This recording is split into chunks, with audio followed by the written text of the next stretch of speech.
Hi friends, welcome to this online conclave which we are conducting for all the aspirants and our academy candidates. We have a very special guest and it's indeed my privilege and I feel always proud that I belong to the same batch as Mr. S. Nagarajan does. He is the topper of our batch of the 2005 All India Rank 1, allotted the Tamil Nadu cadre. He is an engineering graduate from BITS Pilani. He has served in various positions in Tamil Nadu for over 15 years now.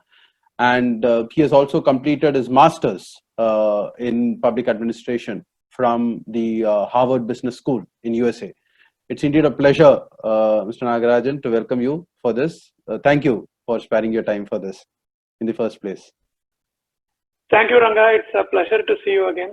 Yeah. Nice to speak to you. Yeah, thank you. Thank you. So, there are, I think Mr. Nagarajan will look very odd considering that we are both batchmates. So, I'll keep it as Nagarajan itself, yeah, so that, I can take that privilege with you. So, primarily, I know that, it has been 15 years. You always say that, it's been more than a decade and a half since I topped the exam. How relevant is it any longer? But I think just like as they say in English, a rose is a rose is a rose. A topper is a topper is a topper always, right? Be it the 1960 batch, the 1980 batch, or the 2005 batch. So we want to pick your brains on what it takes to become a topper. What are the things that you did to achieve that? But before we even start that, for many engineering graduates out there, for many graduates for that matter, not just engineering and professionals, considering the way the economy is behaving now, and but still, this is probably a temporary crisis because of Corona. But otherwise, there are so many opportunities in the private sector. There is a startup ecosystem which is flourishing. All that has its own charm. But in your view, why do you think civil service is still a good career option and something which professionals and engineering graduates and other graduates can aspire to take up?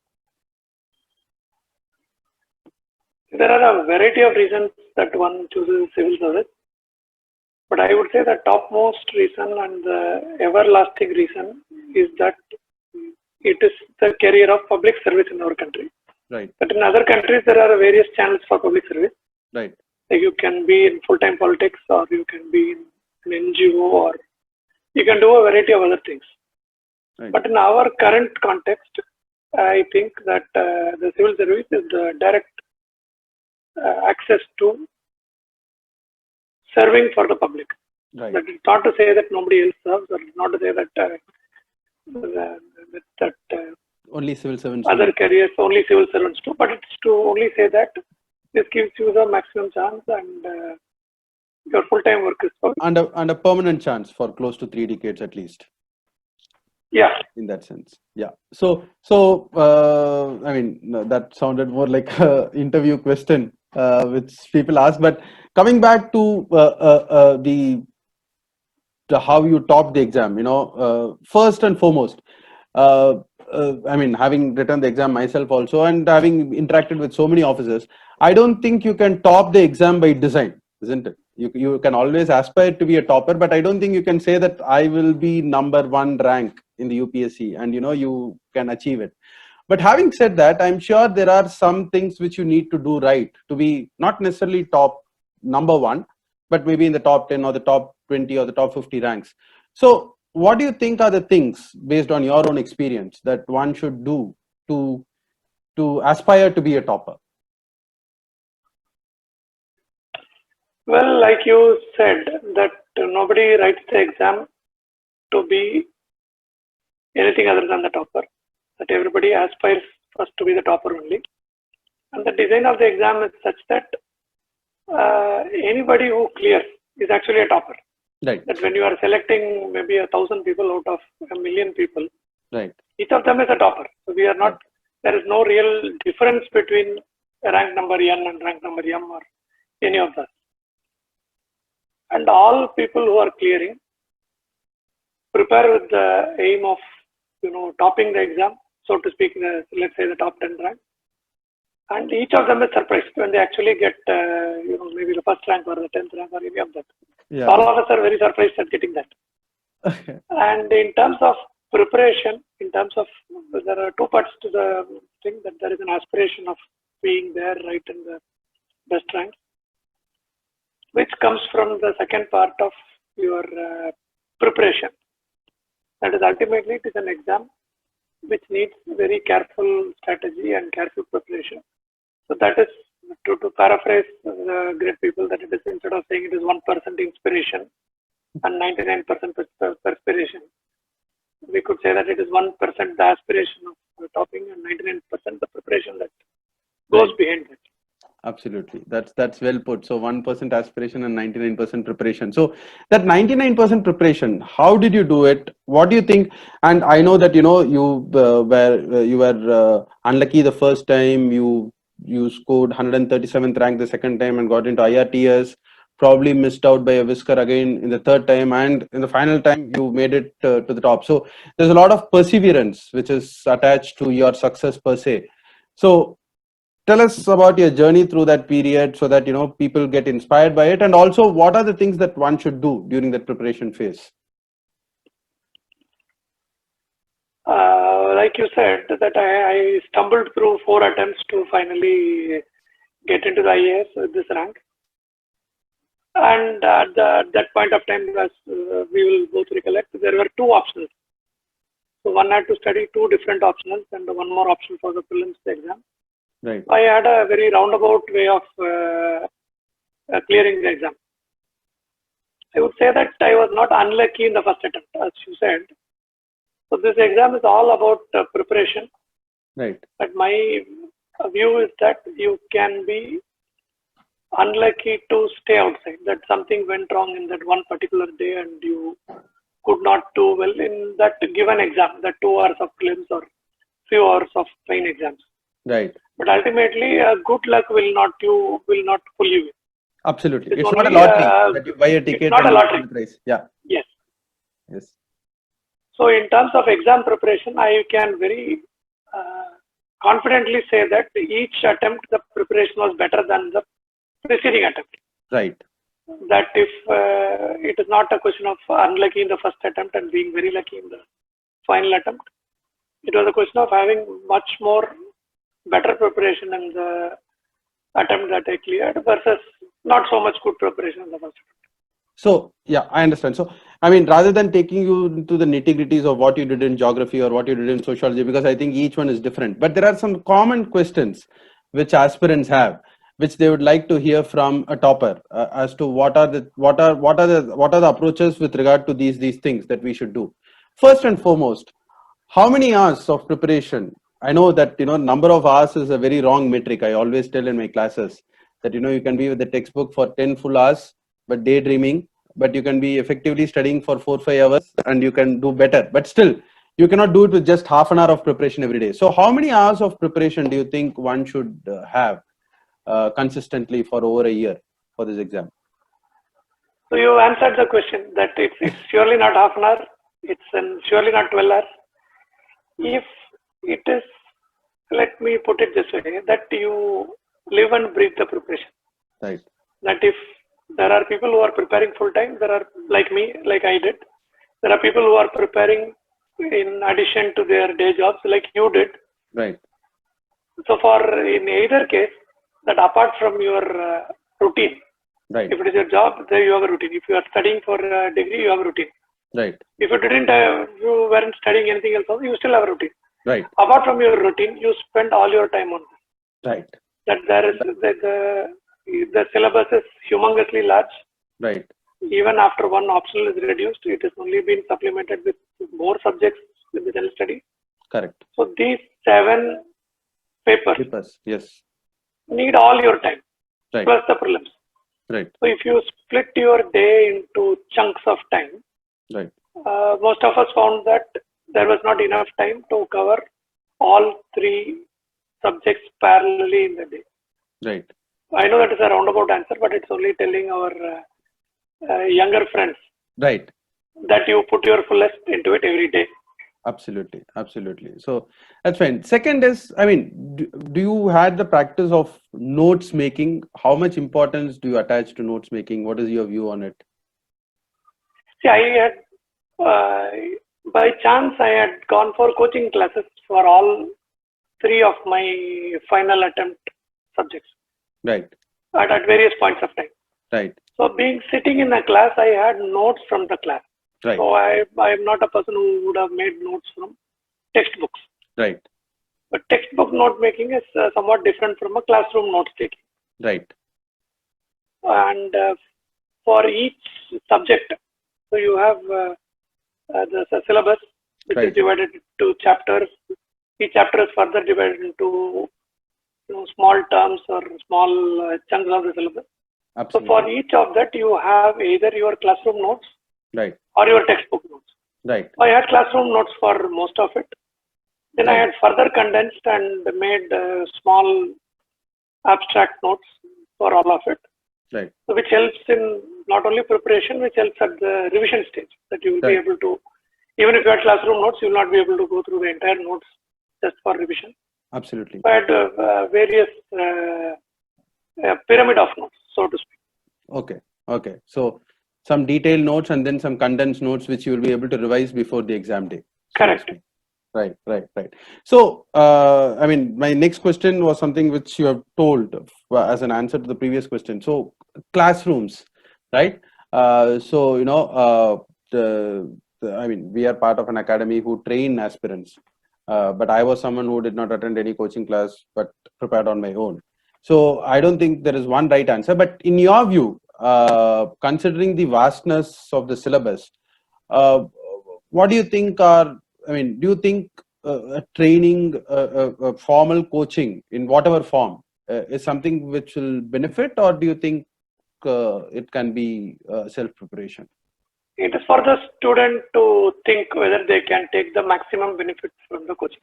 Right, That in many classes, uh, say the overall exams pass percentage is minuscule, it is in 0.1%.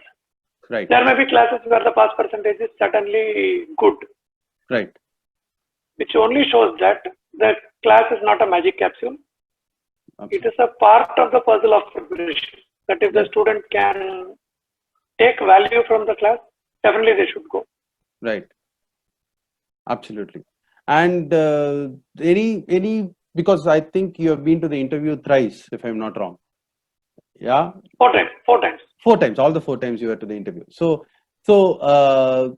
what is your experience of the interview board? How different was it each time, or you felt it was more or less the same? uh, the question should have been different, but what has been your experience of the interview board, so to speak? My experience was very different between the first and the final attempts. Right, But by the time of the final attempt, I was clear that what was expected in the interview. right. That the interview is very well described by the UPSC. The Yes, notification describes what the interview is supposed to be. That it's a conversation. It is a structured conversation to find out your suitability for the public service. right, So in the first interview, I had prepared more like a quiz program or more like a, an a events and Q&A facts session. and a Q&A session. Right, So I had left that approach behind. right, So by the final attempt, I was sure that that in a conversation, I would be able to, impress upon my suitability with the people there, with the interviewers there. absolutely, absolutely. So I mean, we had picked your brains on what it takes for the preparation, but how does it feel when you are declared as the number one rank holder in the entire So country? yeah, it feels good. Yeah, obviously it feels Yeah, great. And obviously it feels good. how long does that feeling last, if I may ask? Well, like you have called me after 15 years talking Uh, about it, so it continues to Absolutely. be good today also. Yeah, exactly. So I think that's as I said, a topper is a topper is a topper always, right? So I mean, that's I'm sure the people who are watching it will take a lot of inspiration. So just to summarize, all my dear friends who are watching it, my friend, good friend, and our batch topper Nagarajan has just said that You need to give all your time, available time for this preparation. I'm just summarizing you for you. Nagarajan. All your available time should be spent on this. It should be that single-minded focus, as we always say, in getting into the service. Plan your preparation. If you feel that you can take maximum benefit from a coaching, please do join a coaching. But anyways, coaching, non-coaching, all your available time for this. Make simple notes which can be revised closer to the exam also, a detailed notes for the first revision and probably condensed note for a second revision which you can revise. Be ready to write something about every topic in the syllabus so that you are prepared for the exam, and of course the interview is more a conversation. So that was his views about the exam, which is what many of you would have signed up for, would have been interested in knowing from him. But more importantly, after that, I know that he has been doing great work for the last decade and a half in Tamil Nadu cadre. So Nagarajan, if you would like to share any two or three things which you feel which really gave you the satisfaction that yes, this is something which I wouldn't have been able to do but for being an IAS officer. So if there are certain things like that which you would like to share, which can inspire the aspirants as well. Now, over the last maybe a decade plus, I have been through various posts. Right. In each of this, I could not have done that whatever I was doing without being an IAS officer. Right. And it could be very small things. It could be very macro policy level things. Right. In postings at the district level or postings at the state level. Neither of this, I am sure I could not have done it without the credibility and authority that comes with the service. Yeah. So I know you had overall said that of course there is an opportunity which comes with every posting, but if you have to pick one or two things close to your heart which you would have done because of being in the service and things which really gave you a lot of satisfaction. I can think of two examples. Right.